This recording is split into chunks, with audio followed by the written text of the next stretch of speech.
So in this video, I will be covering what to include in your Milestone 3 final project paper. So let's go ahead and take a look at what the Milestone 3 project includes. So I'm going to go ahead and take a look at our Brightspace page, our home page. And if we go into the course menu, under our learning modules, scroll down into module 6 and down into our 6-3 final project milestone 3, we'll see what the project involves. So basically we're going to be writing the final sections of our final project. So that includes the results, the discussion, and the literature cited sections. So it says here that we need to incorporate the results. So we need to incorporate the point count data analysis, which is the diversity indices table, that PDF, the vegetation analysis, so those were the PDF of the pie charts, and then the graph that we produced from the McCannon data, so that was milestone 2. So that will go into our results section. Then we'll prepare a discussion section that interprets the data from the results section and comes up with a final recommendation of which property we should acquire. And we will also prepare and finalize our literature cited section. So we will need access to these two documents. Okay, so these are part of our results. So we need to be able to have the diversity indices present, so you might want to download that, and we just need the table part. Okay, so you might need to cut and paste that, and then we also need the vegetation analysis PDF, so you will want to cut and paste that as well. Okay, and then you will want to take your graph from milestone 2. Okay, so that Excel spreadsheet, you'll need to cut and paste the graph. Okay, so you'll need those handy. You'll also probably want to have available the Milestone 3 guidelines and rubrics. So this is what I will use to grade your project, okay? And then this is just, kind of, this is just the stuff that you already know. So, what the prompt was. And then, you need to do a results section and a discussion section. Make sure you have your literature cited section.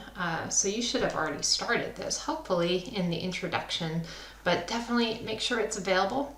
And then just note that you are also being graded on your writing. So I made comments on your literature cited as well as your writing style in the introduction and method section in milestone 1, but it was ungraded. So this time it will be graded. So make sure that your literature cited section is, has the proper references and APA format and so forth, and that the writing style is correct. And we'll go over that in this video. So let's take a look at what we should be doing. So in milestone 1, just to kind of review, we completed the title, the introduction, and the methods section. So that is all done. Hopefully any feedback that I provided for you, you've already incorporated into improving your introduction and method sections if you needed improvement. And then in milestone 2, you analyzed the McCannon data and created that graph.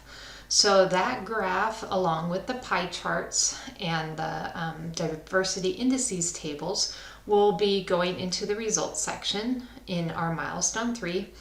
And we will also be completing the discussion section and our reference page. And by the end of milestone 3, we will have all of our sections of our final project completed. So next week, all we have to do is just take any feedback that I have for milestone 3, and then we're just going to put it all together in one final project. So that'll be due at the end of week 7, so next week. Okay, so let's concentrate on what's due this week. So starting with the results section, again, we kind of aim for 3 pages, loosely, just because the formatting of, your graphs and your pie charts and things like that, you know, don't worry about the page number, because some people have, you know, microscopic, you know, they really condense the pie charts into like a smaller, you know, fit on one page, whereas other people like make these big pie charts, so it takes 10 pages. So don't worry about the page number here, but I suggest that you subdivide your results section, just like, you know, in the intro, or excuse me, the methods section, I suggested that you subdivide it. I like subdividing just because it makes things organized and easy to find. But I suggest you subdivide it by the data, okay? So the type of data that was collected. So we have our 3 types of data. We have our species diversity and abundance, so that was the McCannon data. We have our vegetation analysis, so that was you know, the pie chart. And then we have our diversity indices data, so that was based on the point count. Okay, so I suggest you divide it into 3 parts like this. So the first part, the species diversity and abundance subsection, is based on the McCannon data analysis, okay? So this will include your graph that you created in Milestone 2, okay? So in addition to that graph, well, first of all, with the graph, once you place it from the Excel spreadsheet and you embed it into your document, you'll need to number it, okay? So you'll need to, you know, figure 1 or whatever. It's in our guidelines, it says that it is considered a figure. It's not considered a graph. So it would be figure 1 or figure 2, depending if you included the parcel map as a figure already. And then you need to include a caption. So the caption will be basically a description of the graph, okay? So usually the description is about a sentence long, and it's just describing, you know, what that is. So you could say that it's, you know, McCannon data that was collected of 4 sites in Belize, blah, blah, blah, something like that. Okay, and then you also need to include a paragraph. So it's not just including the visual, you also have to describe the visual. So this paragraph, you need to basically, there's a couple things that you need to do. You need to show the trends and data that you see, and you know, kind of identify specifically what you see for each site. So what I suggest is, you know, you look at the graph and you describe each line, okay? So identify the total number of species found at each site, and then kind of look at what the lines are doing. So for example, you'll notice that with gallon jug, for example, after about survey number 13, it kind of levels off. Okay, so it seems like, you know, basically you only get like 1 or 2 new species after survey 13. Whereas Punta Gorda and Coxcomb Basin, they are continually finding new species, like quite a few new species, like 4 or 5, 6 new species, all the way at survey 15. So they continue to have an upward trend of continuing to find new species, even late in the number of surveys. So that's kind of indicating that there's more species out there than probably, you know, if we continue doing new surveys, there's probably going to be even more. Whereas, you know, gallon jug, maybe Belmopan, they're starting to level out in the line. So that's kind of indicating that maybe we found all the species there. So, you know, you can mention that the trends, the patterns that you're seeing is that it's kind of indicating that there may be more species in the Punta Gorda and Coxcomb sites compared to the Belmopan and the gallon jug, just because the leveling off of the lines that we're noticing in the graphs. Okay, so that's, that will take about a paragraph just to kind of describe what you're seeing in the trends and data. The next part of your results would be the vegetation analysis. So this was the GIS data that came from Mermin. And even though you didn't personally make the pie charts, we're just assuming that you and your colleagues made those pie charts from that data.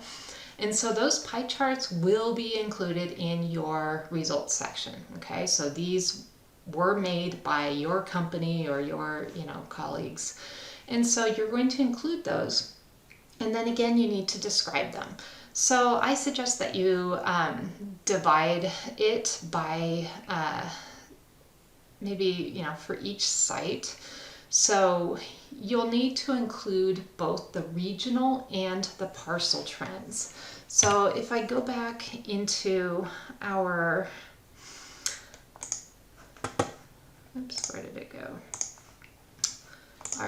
Our pie charts. Okay, so we have, this is the regional trends and data, and then we have a second set of pie charts for the conservation parcel. So this is the actual, for Belmopan, this is the parcel that's up for sale. So this was the GIS vegetation data for it compared to the 15-mile radius surrounding it. Okay, so we have to kind of compare the two.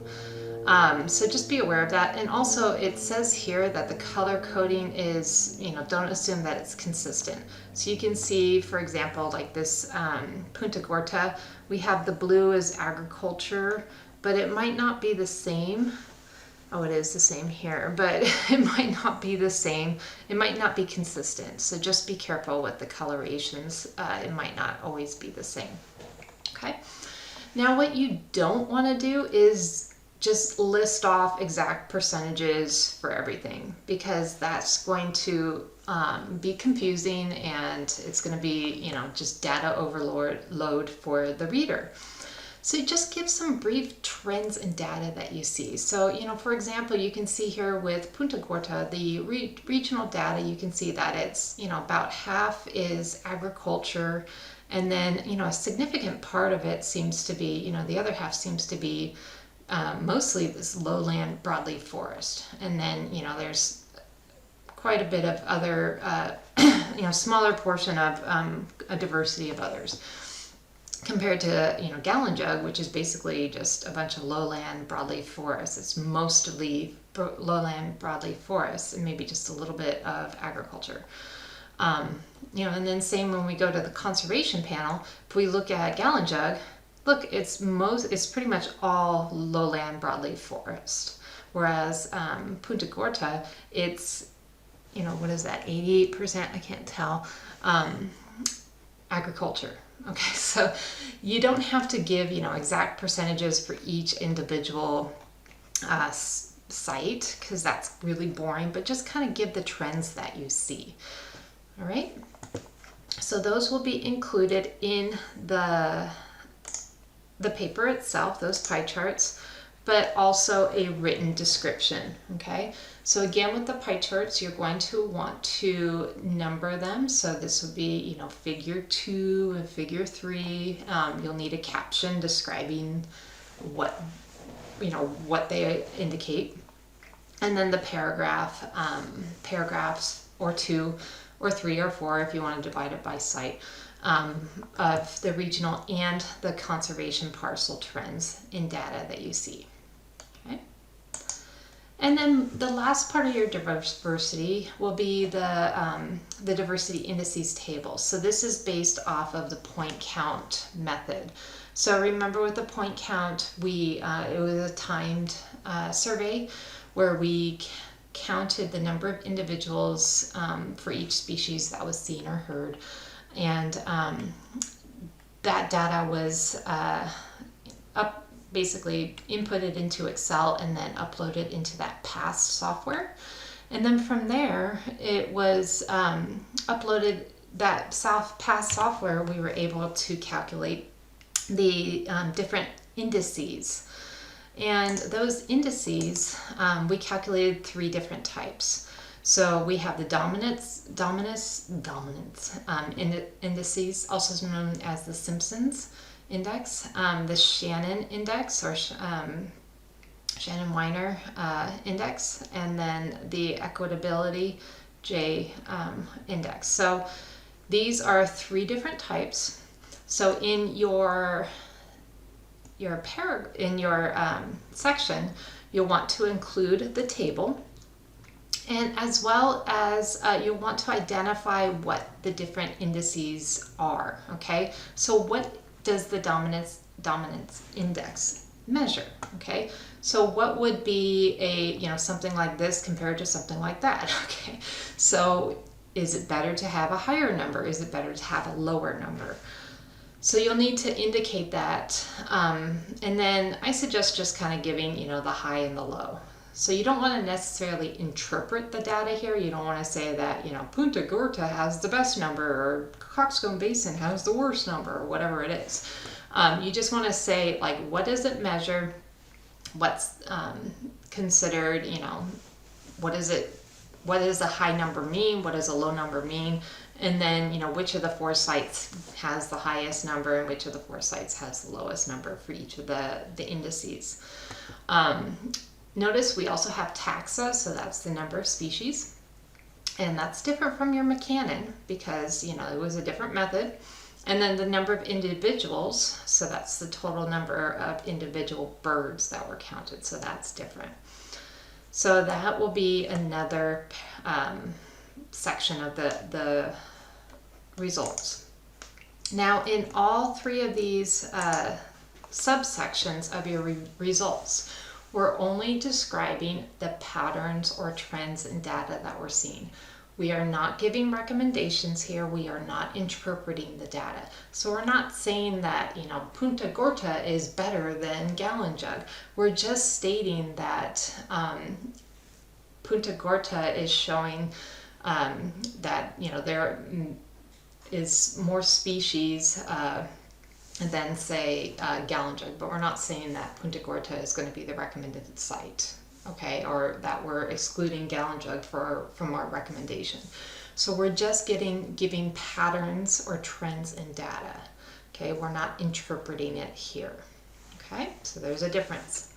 So the results section, again, that's about 3 pages, but don't, stick to that rule because of the figures. They could be larger or smaller based on, how you're formatting things.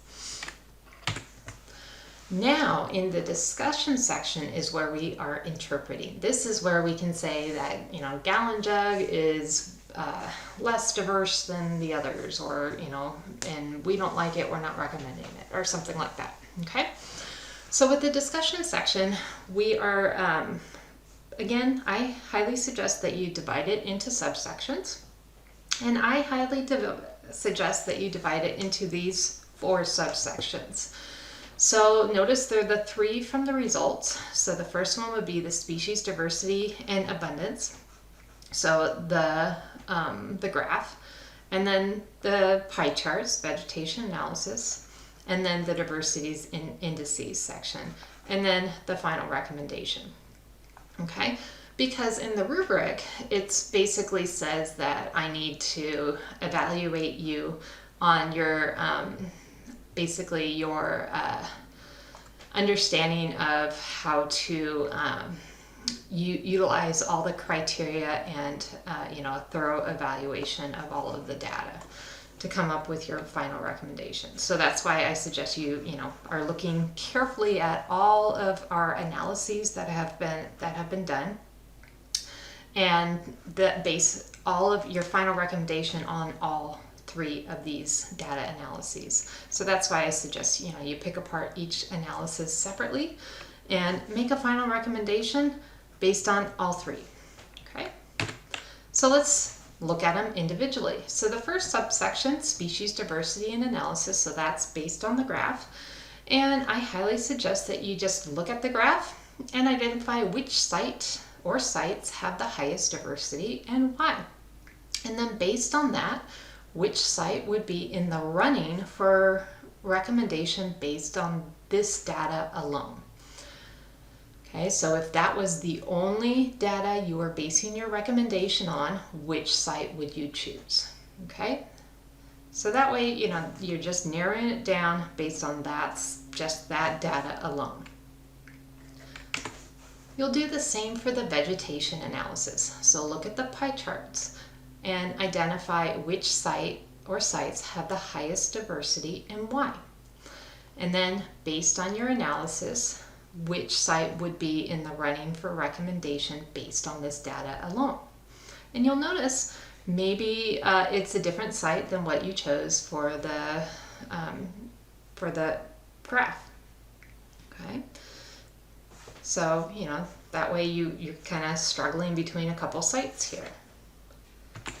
And then same with the diversity indices table. So reference the diversity indices table, figure out which site or sites have the best numbers from that table and why, describe why, and then which site would be in the running for that recommendation based on the data alone.